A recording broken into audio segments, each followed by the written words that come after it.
성도 여러분 반갑습니다. 9월 첫째 주일 예배 하나님 앞에 드리겠습니다. 우리 찬송가 43장 함께 찬송하겠습니다.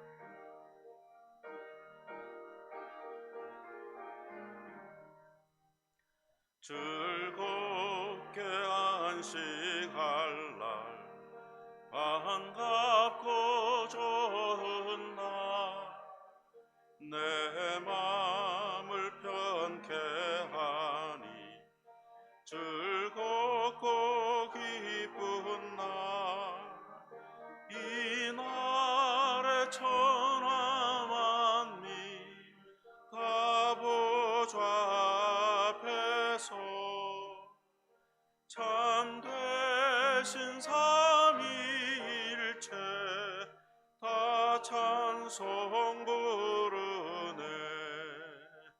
이 날에 하늘에서 새 양식 내리네.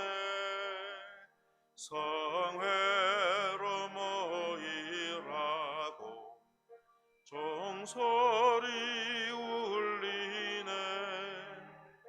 복음의 밝은 빛은 온 세상 비치며 또 영생물이 흘러 시원케 하시네. 이 주일 지킴으로 새 은혜 입어서 영원히 쉬는 곳에 다 올라갑시다. 성부께 찬미하고 성자와 또 성령 참되신 삼위일체 다 찬송 부르네.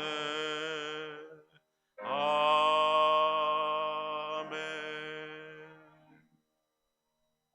신앙 고백 드리겠습니다.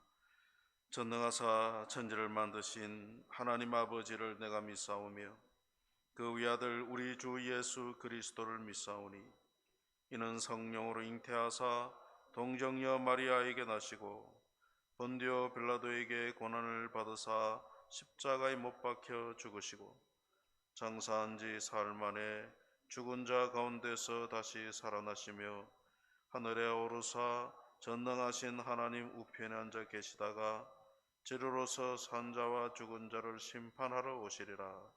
성령을 믿사오며 거룩한 공회와 성도가 서로 교통하는 것과 죄를 사하여 주시는 것과 몸이 다시 사는 것과 영원히 사는 것을 믿사옵나이다. 아멘. 성시교독 제73번 교도가 읽겠습니다. 보라, 내가 새 하늘과 새 땅을 창조하나니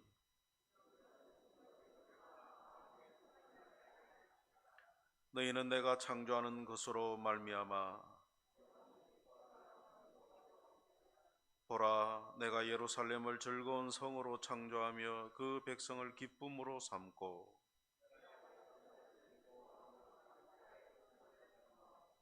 우는 소리와 부르짖는 소리가 그 가운데서 다시는 들리지 아니할 것이며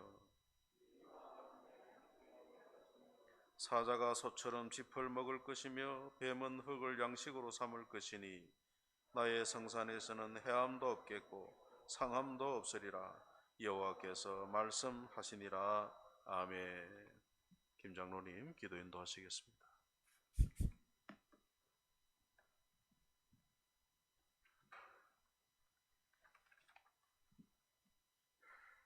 만물을 창조하시고 이 시간도 그것들을 섭리하시며 주관하시는 하나님 아버지, 오늘도 하나님께서 베풀어 주신 사랑을 인하여 모든 감사와 찬송과 영광을 올려드립니다. 지난 한 주간 동안도 저희들을 주관하여 주시고 인도하여 주시사 우리의 삶을 지켜주시고 우리의 연약함을 도우사 강건하게 하시며 주님의 품에 안전하게 품어주셔서 저희들로 하여금 복된 삶을 살아갈 수 있게 하심을 감사를 드립니다. 저희들을 안전하게 지켜주시고 인도하여 주셨건만 베푸신 은혜를 저버리고 우리의 마음과 뜻대로 살아가면서 하나님과는 전혀 상관없이 살아갔음을 이 시간 주님 앞에 내어놓고 고백합니다. 주여, 우리의 연약함을 용서하시고 성령의 능력으로 덧입혀 주셔서 우리가 승리의 삶을 살아갈 수 있도록 은혜를 베풀어 주시옵소서. 살아계신 하나님 아버지, 우리로 하여금 주님의 온유하고 겸손한 마음을 배우게 하시고 어려울 때일수록 내 이익을 추구하기보다는 남을 배려할 줄 아는 지혜를 허락하여 주시옵소서. 우리에게 하나님의 말씀을 묵상하게 하시고 우리 마음에 간직하게 하셔서 이 힘든 시기를 잘 넘길 수 있도록 인도해 주시옵소서. 이곳에 한인교회를 세워주시고 지금까지 지켜주시며 이끌어주심을 감사드립니다. 전염병으로 어려운 가운데 있을지라도 하나님께서 교회에게 주신 사명을 잘 감당할 수 있도록 인도를 하여 주시고 하나님을 기쁘시게 이웃을 유익하게 함으로 하나님 마음에 합한 교회 될 수 있도록 인도해 주시옵소서. 이 시간도 영성으로 예배를 드리는 성도들에게도 같은 은혜를 베풀어 주시고 전염병으로 힘든 시기를 지날 때에 잘 견디게 하셔서 자유로운 교제와 예배가 될 때까지 인내를 가지고 소망 가운데 살게 하여 주시옵소서. 이 시간 육신의 질병과 고통으로 인하여 힘들어하는 자녀들을 치유하여 주시고 약한 자들과 노인들을 지켜주셔서 강건하게 하여 주시옵소서. 오늘도 하나님의 말씀을 대언하실 최춘수 목사님을 주님께서 친히 인도하셔서 은혜롭고 생명력 있는 말씀을 전하게 하시고 우리에게는 옥토와 같은 마음이 밭이 준비되게 하셔서 그 말씀의 씨앗이 떨어질 때에 30배, 60배, 100배의 열매를 맺는 귀한 시간 되게 하여 주시기를 우리를 죄에서 구원하여 주신 예수 그리스도 이름 받들어 기도드리옵나이다. 아멘.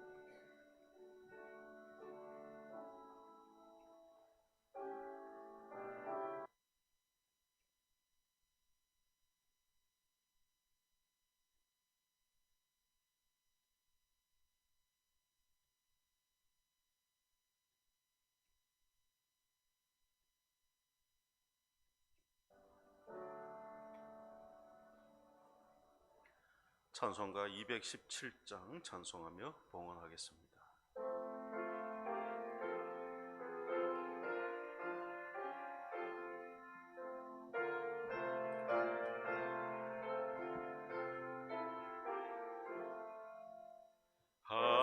하나님이 말씀하시기를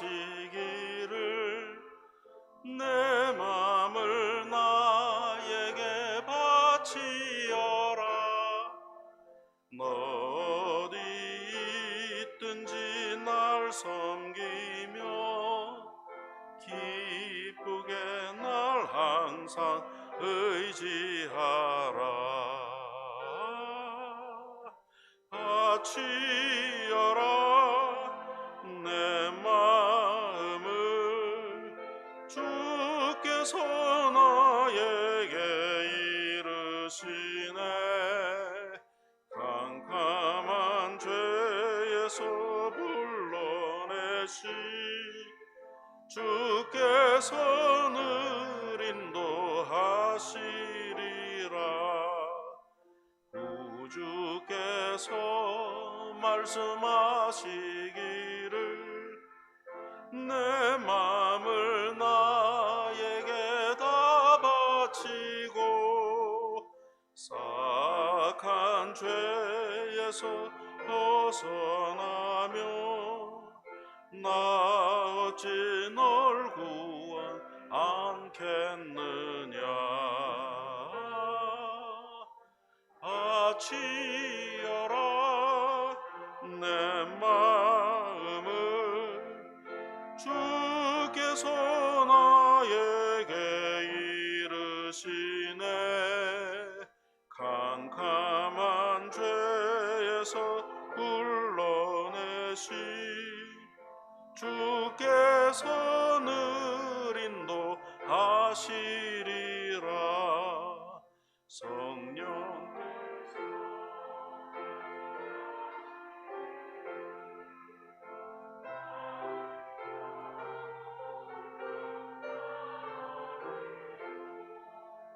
내 맘도 기쁘게 바치어라.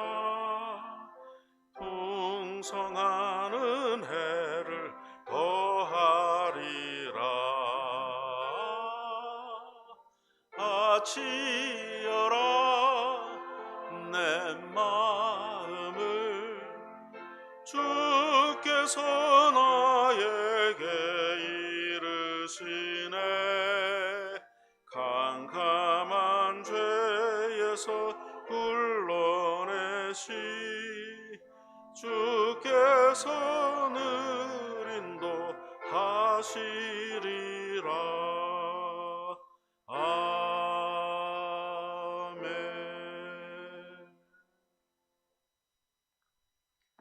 사랑의 하나님 아버지, 우리를 택하시고 구원해 주셔서 하나님의 백성 자녀 삼으시고 하나님께 예배할 수 있는 은혜를 주시니 감사합니다.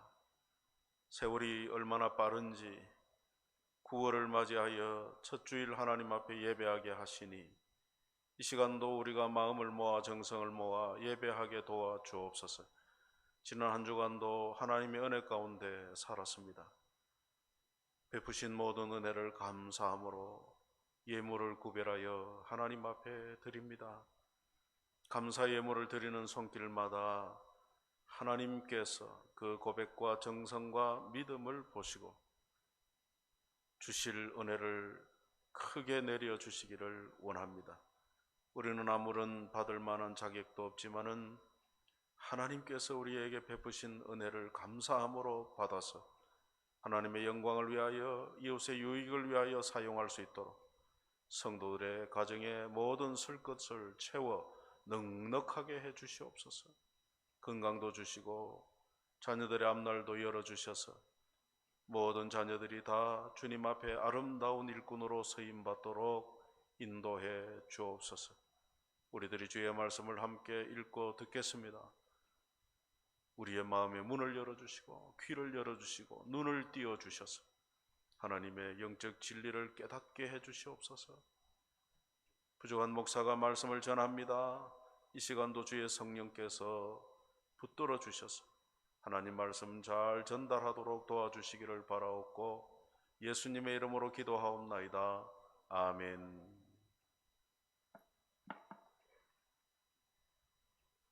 하나님 말씀은 마가복음 4장 1절에서 9절까지만 제가 읽겠습니다.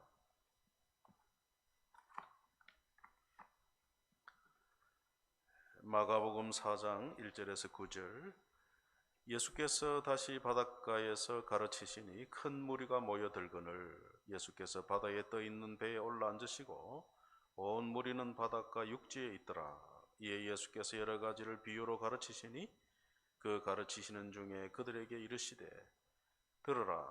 씨를 뿌리는 자가 뿌리러 나가서 뿌릴새 들으는 길가에 떨어짐에 새들이 와서 먹어버렸고 들으는 흙이 얇은 돌밭에 떨어짐에 흙이 깊지 아니하므로 곧 삭이 나오나 해가 돋은 후에 타서 뿌리가 없으므로 말랐고 들으는 가시떨기에 떨어짐에 가시가 자라 기운을 막음으로 결실하지 못하였고 들으는 좋은 땅에 떨어짐에 자라 무성하여 결실하였으니 30배나 60배나 100배가 되었느니라 하시고 또 이르시되 들을 귀 있는 자는 들으라 하시니라. 여러분, 오늘 본문의 그 말씀을 듣는 장면을 한번 상상해 보면 좋겠습니다. 예수님은 갈릴리 호숫가에 띄워진 배 위에 앉으시고 무리들은 그 해안가에 쭉 앉으셨어요. 그래서 배 위에 앉으신 예수님이 그 배가 강단이 된 거죠. 말씀을 가르치시는데 오늘 보니까 비유를 들어 말씀하셨다. 비유라고 하는 것은 의미가 담겨 있는 이야기죠. 그래서 오늘 이 비유를 우리가 잘 아는 씨 뿌리는 비유 그렇게 말씀하죠. 여러분 아마 여러 번 들으셨던 설교일 겁니다. 예수님께서 이 비유를 통해 말씀하시는 것은 듣는 사람의 마음의 태도가 중요하다 하는 거예요. 그래서 우리가 알다시피 똑같은 씨를 뿌렸는데도 땅에 따라서 그 결과가 다르죠. 여러분 한국의 소나무를 한번 떠올려 보십시오. 저는 브라질에서 제일 놀란 것 중에 하나가 세상에 같은 소나무인데 브라질 땅에 심긴 소나무는 왜 그래 쭉 뻗어 있는지, 왜 얼마나 높이 크게 자라는지 좀 이해가 안 됐다고. 근데 한국의 소나무는 그냥 굽어져 있잖아요.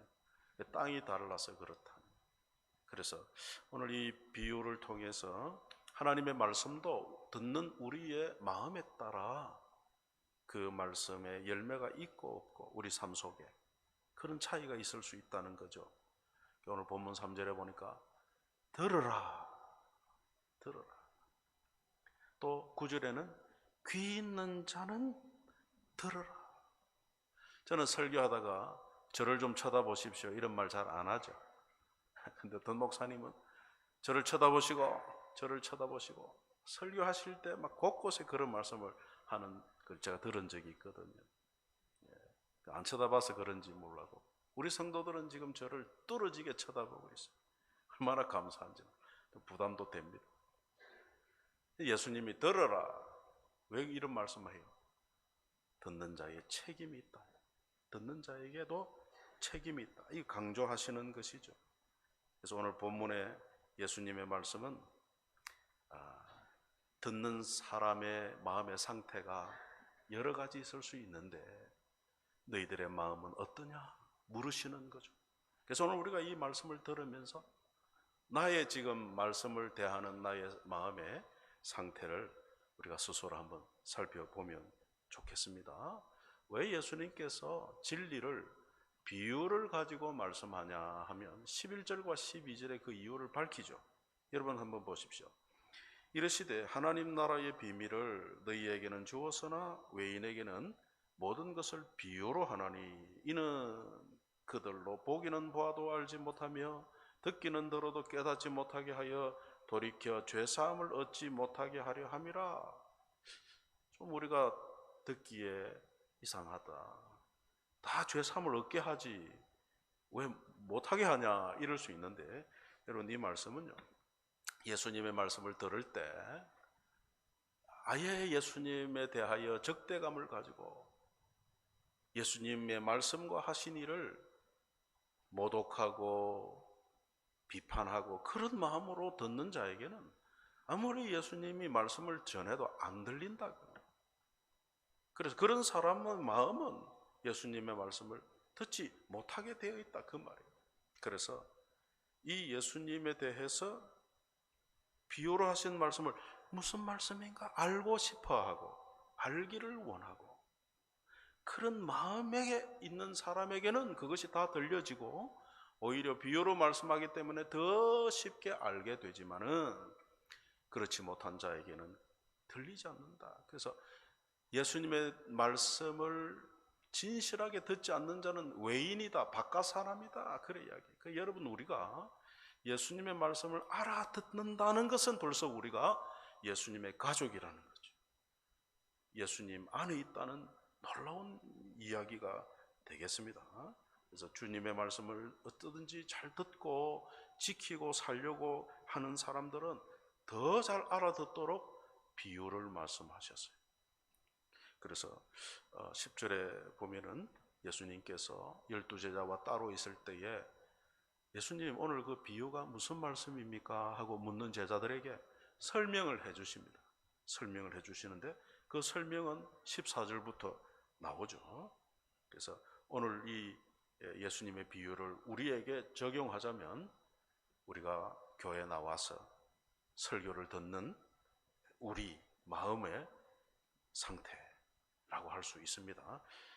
여러분, 당시의 농부들은 씨를 하나하나 심지 않고 한 줌 지어다가 흩뿌렸단 말이에요. 그러니까 이 씨가 길가에 떨어지기도 하고 돌밭에 떨어지기도 하고 가시떨기가 많은 그런 밭에 떨어지기도 하고 또는 농부가 갈아엎어 놓은 좋은 땅에도 씨가 떨어지죠. 근데 그 씨가 떨어지는 땅에 따라 결과가, 열매가 달라진다고 말이죠. 예수님께서 4가지 밭이 있다 그래 말씀해요. 한번 살펴볼까요? 첫째는 길가와 같은 마음이 있다는 거예요. 길이라는 건 뭐예요? 사람들이 다니기 때문에 그 길은 딱딱하게 굳어 있겠죠. 그래서 거기에 씨가 떨어지면 뿌리를 내리지 못하고 있다가 새들이 와서 먹어버린다. 쪼아 먹어버린다. 15절에 보니까 예수님이 이걸 설명하기를 말씀을 듣는데 뿌리를 내리기 전에 마음이 굳어 있으니까 마귀가 확 빼앗아 가버린다. 들은 말씀을 다 잊어버리게 하고 뭘 말했는지 기억도 안 나고 그렇게 한다는 거예요. 그래서 우리가 만약에 길가와 같은 마음으로 말씀을 들으면 듣기는 듣지만 하나도 마음에 남아있지 않아요. 가만히 있어봐라. 오늘 설교를 듣긴 들었는데 뭐라고 했지? 그럴 수가 있다는 거예요. 왜 그래 될까요? 마음이 굳어있다. 마음이 딱딱하게. 마음이 굳어있다는 말이 무슨 말일까요? 여러분, 우리가 왜 설교를 들어도 하나도 안 들리나요? 우리 마음이 굳어있는데 내 생각이나 또 여러 가지 내 선입견이나 이런 것 때문에 말씀이 들어올 자리가 하나도 없는 거예요. 엉뚱한 생각으로 가득 차 있으면 설교를 들어도 안 들린다. 마음이 닫혀있다. 나 안 들을 거야. 그러면 안 들리는 거예요. 그래서 하나님의 말씀을 들으면서도 하나님 말씀이 나를 판단해야 되는데 내가 하나님의 말씀을 판단하는 그런 경우도 있죠. 그래서 들어도 감동이 안 일어나요. 이런 길가와 같은 사람을 우리 말로 표현하면 한 귀로 듣고 한 귀로 흘려버리는 사람이죠. 들은 대로 흘러버리니까 거기에 무슨 회개가 있을 수 있습니까? 결심이 있을 수 있습니까? 또는 변화, 성숙이 있을 수가 없다면 열매가 없다는 거예요. 그럼 그래서 우리가 이 설교를 들으면서도 길가와 같은 마음을 가지고 있으면 교회를 다녀서 설교를 듣기는 듣는데 들을 때뿐이지 하나도 열매가 없다. 더 안타까운 건요, 교회를 오래 다닌 사람도 길가와 같은 마음으로 설교를 들을 수가 있어요. 제목만 보고도 탁 마음을 닫아버려. 10분의 비유? 야, 이거 뭐 다 아는 이야기네. 딱 이렇게 선입견을 가지고 마음을 딱 닫아버리면 안 들리는 거예요. 그래서 전에 들어본 말씀인데 하고 그냥 오늘 설교를 근성으로 듣고 앉아 있으면 은혜를 못 받습니다. 그래서 이렇게 우리가 길가와 같은 마음을 갖게 되면 나타나는 현상들이 좀 있어요. 자꾸 좁니다. 설교 시간에 앉아가 안 들리니까 졸음이 오죠. 물론 설교자가 졸리게 할 수 있어요. 여러분 지금 어때요? 졸립니까? 말이 울리니까 오히려 안 졸리죠. 마이크도 중요한 거예요. 마이크 상태가 왜 이렇노? 신경이 쓰이다 보면 안 졸리는데 너무 좋으면 졸졸 흐르는 시냇물 소리처럼 하다 졸린다. 근데 목사의 설교가 지루하게 뭐 그냥 늘어지면 또 졸리죠. 목사의 잘못도 있습니다. 제가 목사가 잘못이 없다는 게 아니에요. 또 우리가 뭐 어제 저녁까지 피곤하게 일해서 주일날 와서 상태가 몸이 안 좋으면 졸음이 올 수도 있죠. 그런데 그런 경우를 말하는 게 아니고 처음부터 설교를 탁 시작하는데 마음이 탁 닫히고 아유 뭐 들을 거 뭐 있겠노 그러면서 처음부터 졸기로 작정하는 거야. 말씀에 관심이 없고 만약에 내가 설교를 듣기 전에 그런 마음이다면 길가와 같은 마음일 수 있다. 그 나를 돌아봐야 돼요. 참 이런 분들도 놀랍게도 설교가 끝나면 번쩍 깨잖아. 대단합니다. 여러분, 우리 마음이 길가가 아닌지 오늘은 졸 수 없겠죠. 근데 마음이 굳어 있는 사람, 마음이 길가와 같은 마음을 가진 사람의 또 하나는 뭐냐면 설교를 들으면서 자꾸 목사를 비판하는 생각이 떠올라. 아니 뭐 자기는 그렇게 하면서 설교하나. 그런 목사에 대한 비판이 생기면요 설교 하나도 안 들려요. 여러분 그런 경험 없습니까? 학창시절에 내가 저 선생님이 싫어. 그러면 저 선생님이 가르치는 과목도 싫어져요. 그런 경우 있죠. 근데 내가 저 선생님이 너무 좋아. 그러면 그 선생님의 과목도 좋아서 열심히 하는 경우가 있죠. 그래서 여러분 목사가 설교를 잘할 수도 있죠. 참 이렇게 재미있게 잘할 수도 있지만 또 못하는 경우도 있거든요. 또 어떤 설교는요 본문하고 전혀 엉뚱한 다른 이야기도 할 수가 있어요. 목사에게도 설교자에게도 실수도 있고 단점도 있습니다. 그런데 여러분 목사가 신학적, 도덕적, 윤리적으로 잘못된 경우가 아니라면 여러분이 설교자를 어떤 태도로 봐야 되냐면 하나님께서 나를 위해서 목사를 사용하여 하나님 말씀을 듣게 하신다. 그래 생각해야 됩니다. 여기 서 있는 목사는 설교의 도구다. 이렇게 생각해야 돼요. 그럴 때에 내가 목사를 비판함으로 말씀을 듣지 못하는 영적 손해를 당하지 않는 거예요. 여러분 마음속에 자꾸 앞에 선 목사가 눈에 거슬리고 뭐 자기는 제대로 하면서 저런 설교하나 하는 비판이 자꾸 생기거들랑 내 마음을 돌아봐야 돼. 내가 길가와 같은 마음이 되었나. 그게 지혜로운 성도예요. 둘째는 돌밭이 있죠. 돌밭. 그래서 16절 17절 보니까 이 말씀을 예수님 뭐라고 설명했는고 하니까 또 이와 같이 돌밭에 뿌려졌다는 것은 이들을 가리킴이니 곧 말씀을 들을 때에 즉시 기쁨으로 받으나 그 속에 뿌리가 없어 잠깐 견디다가 말씀으로 인하여 환난이나 박해가 일어나는 때에는 곧 넘어지는 자요. 이런 분들은 교회에 나와서 말씀을 듣고 신앙생활 하나 싶더니 더 이상 자라지를 못하는 거예요. 믿음이 안 자라요. 그냥 그대로 그러다가 시들어 버리는 거예요. 그게 왜 그럴까요? 흙이 얇은 돌밭에 떨어지니까 흙이 깊지를 못하니까 뿌리가 깊이 못 내리고 뿌리가 내리다가도 돌에 딱 부딪히면 어떻게 돼요? 더 이상 자라지 못하고 말라버린단 말이에요. 그래서 이런 분들은 겉으로는 교회 생활을 하지만은 삶 속에 일어나는 어떤 어려움이나 또 환경적인 요인이나 믿음 생활을 방해하는 것에 딱 부딪히면은 그걸 밀고 나가지 못하고 그냥 돌아서는 거예요. 그래서 이런 분들의 특징 중에 하나가 생각을 깊이 하지 않고 감정에 치우치는, 감정에 내가 좋으면 좋은 거라는 생각을 하는 거예요. 그래서 감정이라는 것이 약한 거잖아요. 그래서 어려움이 오면 감정을 하나님 나를 사랑해? 그런데 이런 걸 해? 이렇게 하셔 나에게? 그냥 감정으로 왜 고난이 올까? 깊이 생각하지 않고 그러다가 아유 말씀을 듣고 뭐 신앙생활 한다고 해도 아무 소용이 없잖아. 그러면서 믿음이 시들시들해지다가 교회를 떠나는 경우가 있죠. 그래서 여러분 우리가 알아야 될 것은 우리가 신앙생활을 하는 중에도 고난은 있을 수 있어요. 신앙생활을 한다고 아무런 고난이 없느냐? 그렇지 않습니다.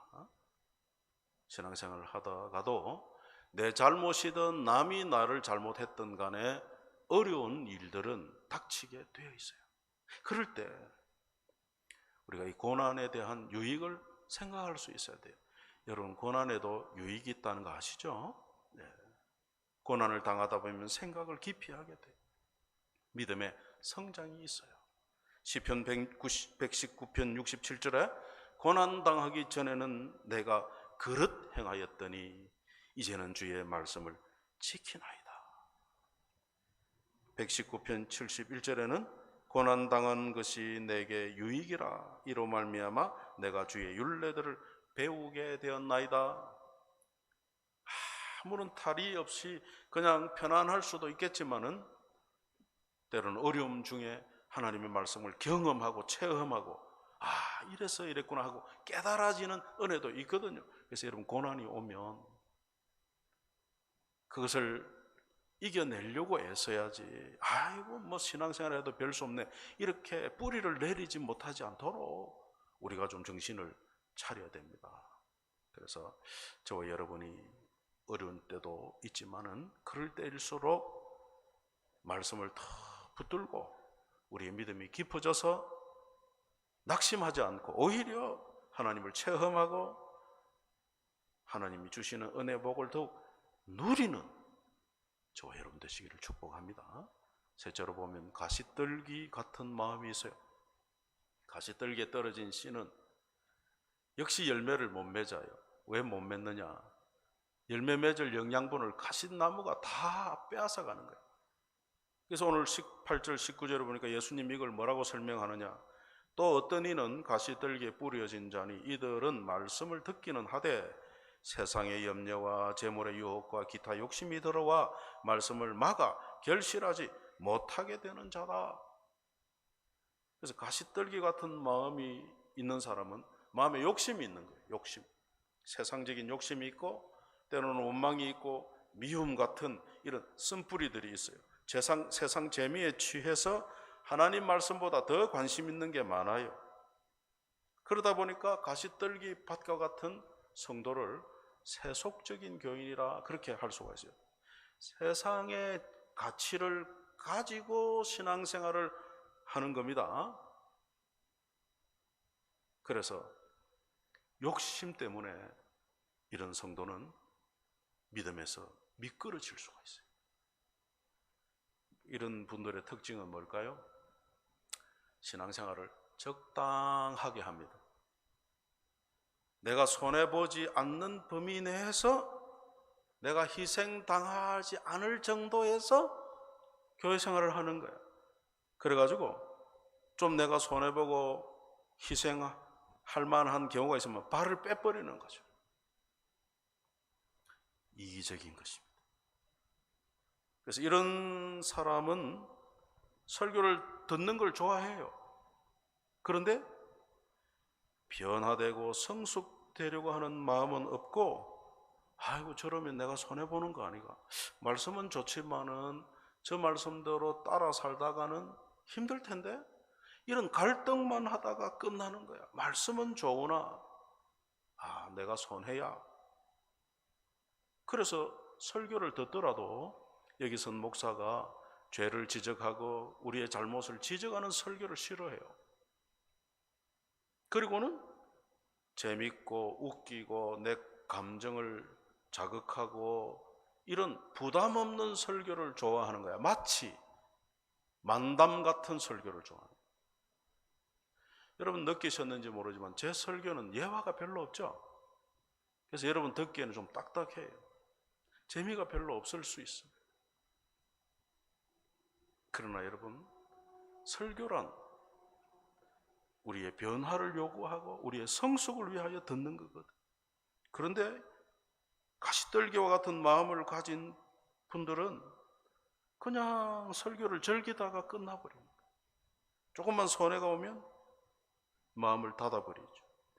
그래서 우리가 이런 가시떨기와 같은 마음이 아닌지 세상의 재미에 그냥 빠져버려서 설교는 대충 듣고 이런 경우가 없는지 우리가 살펴봐야 됩니다. 길가나 돌밭이나 가시떨기나 다 열매가 없기는 마찬가지죠. 예수님은 말씀을 듣고 열매 없는 사람이 되라 그렇게 말하는 게 아니잖아요. 이런 마음을 버리고 열매를 맺을 수 있는 좋은 땅이 되라고 지금 주님이 말씀하시는 거예요. 여러분 예수님께서 비유로 말씀하시는 이유는 예수님의 말씀을 잘 알아듣게 하기 위한 것도 있지만은 또 한 가지는 내가 하나님 말씀에 대한 반응에 따라 네가 정말로 진정한 하나님의 백성인지 아닌지를 구별할 수 있다 그 말이에요. 나의 말씀을 듣는 태도에 따라 지금 내가 예수님을 제대로 믿는 사람인지 아닌지를 구별할 수가 있어요. 이름 뿌린 그리스도인, 겉모습만 그리스도인, 세속적이고 이기적이고 욕심의 그리스도인도 있을 수 있다 그 말. 그거를 분별해내는 내는 길이 뭐냐? 하나님의 말씀에 대한 내 마음의 태도를 살펴보면 알 수 있다는 거예요. 그래서 결국 길가나 돌밭이나 가시떨기와 같은 마음으로 말씀을 듣는 자는 들어도 결국은 열매를 맺지 못한다 그 말이죠. 그래서 여러분, 우리가 이런 분들은 이런 마음을 가지면 교회를 그냥 다녀주는 거야. 체면 때문에, 이익 때문에 다녀주는 거예요. 여러분, 교회를 다녀주는 것으로 믿음은 안 자랍니다. 그래서 설교를 듣기는 들어도 아예 뿌리를 못 내리는 사람도 있고요, 조금 자라다가 말라버리는 사람도 있고, 또 말씀을 잘 듣는 것 같은데 삶의 변화와 성숙이 없을 수 있어요. 저와 여러분은 어떤 상태에 있습니까? 말씀의 목적은 뭡니까? 변화와 성숙을 위한 거다. 그래서 여러분, 우리가 설교를 들으면서 멍할 때가 있죠. 죄송한 이야기인데 설교를 하다가도 멍해질 때도 있어요. 그런데 여러분, 오늘 이런 마음을 탓하려고 하는 게 아니고, 정죄하려고 하는 게 아니고, 정신을 차리고 우리가 말씀을 들을 때에 좋은 땅 되도록 해서 듣자는 거예요. 그래서 여러분, 딴 생각하는 거를 자꾸 흔들어야 돼. 머리를 표신하게 흔들지 말고 마음으로, 아이고 내가 무슨 생각을 하게, 다시 귀담아 듣고 설교 듣는 것도 훈련이에요. 귀담아 듣는 훈련을 하다 보면 우리가 설교를 잘 듣게 되죠. 그래서 씨 뿌리는 비유를 통해서 우리 예수님이 원하시는 건 뭡니까? 우리가 하나님 백성, 하나님의 자녀, 하나님의 가족, 예수 그리스도의 제자, 성도라면 말씀을 듣고 열매 맺는 좋은 땅이 되라. 오늘 그 말씀 하는 겁니다.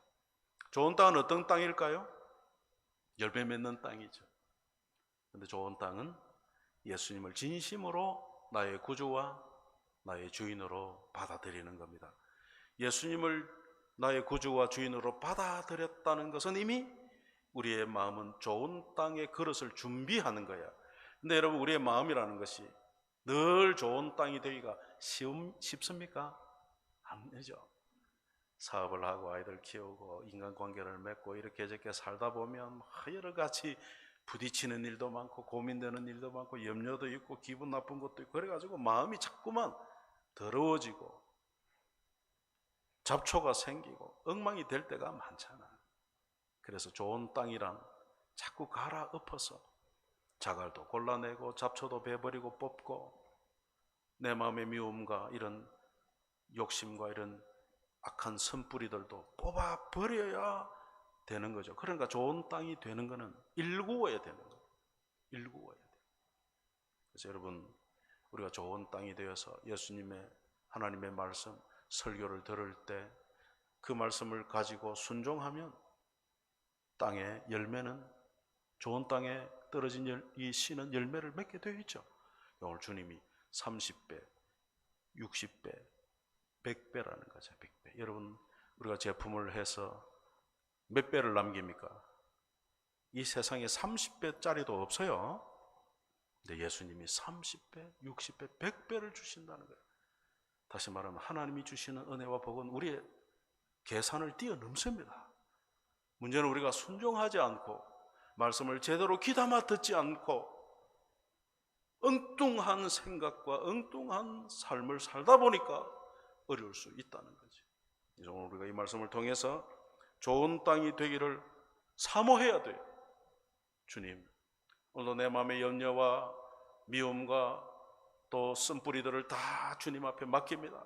오늘 이 말씀을 듣는 이 순간 나를 성령님이 붙드셔서 내 마음에 좋은 땅이 되게 하셔서 말씀을 다 들을 수 있도록, 듣고 순종할 수 있는 자리에까지 나아갈 수 있도록 나를 도와주십시오. 기도하면서 우리가 말씀을 읽고 듣고 배우고 설교를 들어야 한다는 것이죠. 그래서 애써야 됩니다, 여러분. 우리가 그냥 앉아서 가만히 있으면 설교가 들리지 싶어도 그렇지 않아요. 설교를 이렇게 따라오셔야 돼. 여러분, 제 자랑 같습니다만 제 설교는 논리적이죠? 이쪽 갔다가 저쪽 갔다 안 그러죠? 그냥 쭉 들으면 딱 끝나는 설교야. 죄송합니다. 그러니까 여러분이 25분, 30분만 정신을 차리고 들으면 들린단 말이야. 그것도 못 들으면 안 되는 거야. 내 마음이 잘못됐구나 이런 생각해도 된다 그 말이죠. 그래서 우리가 기도하면서 설교를 듣고 성령님의 인도를 따라서 설교를 들어야 돼요. 이 세상에는요, 어떤 제자도 스승님의 가르침을 처음부터 이해하고 그러는 제자는 없어요. 그렇게 뛰어난 제자가 별로 없어요. 다 처음에는 뭣도 모르고 아무것도 몰라도 선생님을 믿고 따라가는 거예요. 예수님을 믿고 그 말씀을 따라 살다 보면 점점 주님의 말씀이 이해가 되거든요. 그래서 이 말씀을 하셨구나. 제자들도 처음에는 몰랐잖아요. 3년이나 됐는데도 몰랐잖아요. 근데 나중에 어떻게 됩니까? 성령님이 임하시고 그들이 깨달아지니까 순종하고 그래서 그랬구나. 여러분, 우리에게 요구되는 것은 하나님 말씀을 다 이해하는 게 아니에요. 성경은 우리에게 믿음을 요구합니다. 우리가 하나님 말씀을 어떻게 처음부터 다 이해합니까? 그래 안 되거든. 우리 한계가 있기 때문에. 그러나 우리가 말씀이 선포될 때 내게 하시는 말씀으로 믿고 받고 순종하다 보면 놀랍게 깨달아지고 그 말씀의 열매가 맺혀지는 거예요.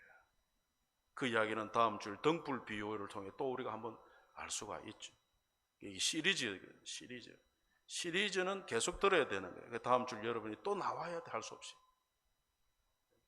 자, 말씀을 맺습니다.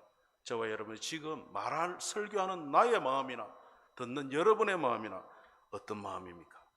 굳어진 길가입니까? 흙이 얇아 믿음의 뿌리를 내리지 못하는 흔들리는 돌밭입니까? 아니면 두 마음으로 끙끙대면서 억지로 신앙생활을 하는 가시떨기 나무가 가득한 그런 밭입니까? 우리가 어떤 밭이 되어야 합니까? 좋은 밭이 되어야 돼요. 호세아 10장 12절에 보니까 너희가 자기를 위하여 공의를 심고 인애를 거두라. 우리는 심은 대로 거두는 거예요. 너희 묵은 땅을 기경하라. 우리의 마음이 걱정, 염려, 세상의 유혹, 욕심으로 가득 찼다면 이거를 기경하라, 드러내라. 곧 여호와를 찾을 때니. 여러분, 마지막 때가 가까울수록 말씀을 깊이 듣고 잘 알려고 애써야 돼요. 마침내 여호와께서 오셔서 공의를 빛처럼 너희에게 내리시리라. 우리에게 은혜와 복을 더하시겠다고 약속하셨어요. 저와 여러분에게 하나님 말씀이 떨어질 때 아멘 하고 받고 순종하는 좋은 땅이 되어서 순종의 열매를 맺어 하나님을 기쁘시게 하는 저와 여러분 되시기를 축복합니다. 기도하겠습니다. 하나님 아버지, 좋은 땅이 되어서 하나님 말씀을 받을 때마다 우리의 삶 속에 아름다운 순종의 열매를 맺기 원합니다. 때로는 길가와 같이 딱딱한 또는 세상의 어려움으로 열매를 맺지 못하는 돌밭과 같이 또 세속의 유혹 때문에 욕심 때문에 말씀을 제대로 듣지 못하는 우리의 마음이 될 수 있사오니 주님 우리를 불쌍히 여기시고 말씀을 읽고 듣는 가운데 좋은 땅이 되도록 주여 우리를 도와주셔서 우리의 삶 속에 말씀의 열매를 풍성하게 맺어 하나님의 약속하신 은혜와 복을 모두 누리는 우리 성도들 되게 도와주옵소서. 예수님의 이름으로 기도하옵나이다. 아멘. 여러분, 지난번에 우리 교회 아따 변경 때문에 아시나를 하신 분들 오늘 한 번 더 수고해 주시면 좋겠습니다. 지금 그 깔도리오에서 자꾸 뭐가 틀렸다고 해가지고 새로 하게 됐는데 여러분 양해해 주시고 협력해 주시면 좋겠습니다. 우리 찬송가 1장을 함께 부르십시다.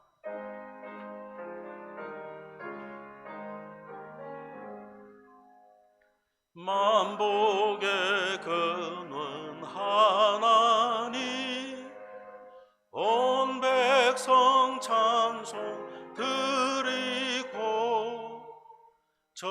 전사여 찬송하세.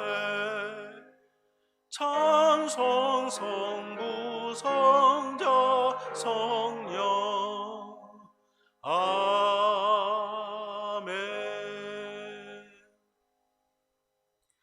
우리 주 예수 그리스도의 은혜와 하나님 아버지의 무한하신 사랑하심과 성령님의 교통하심이 성도들의 가정 위에 이제로부터 영원토록 함께 있을지어다. 아멘.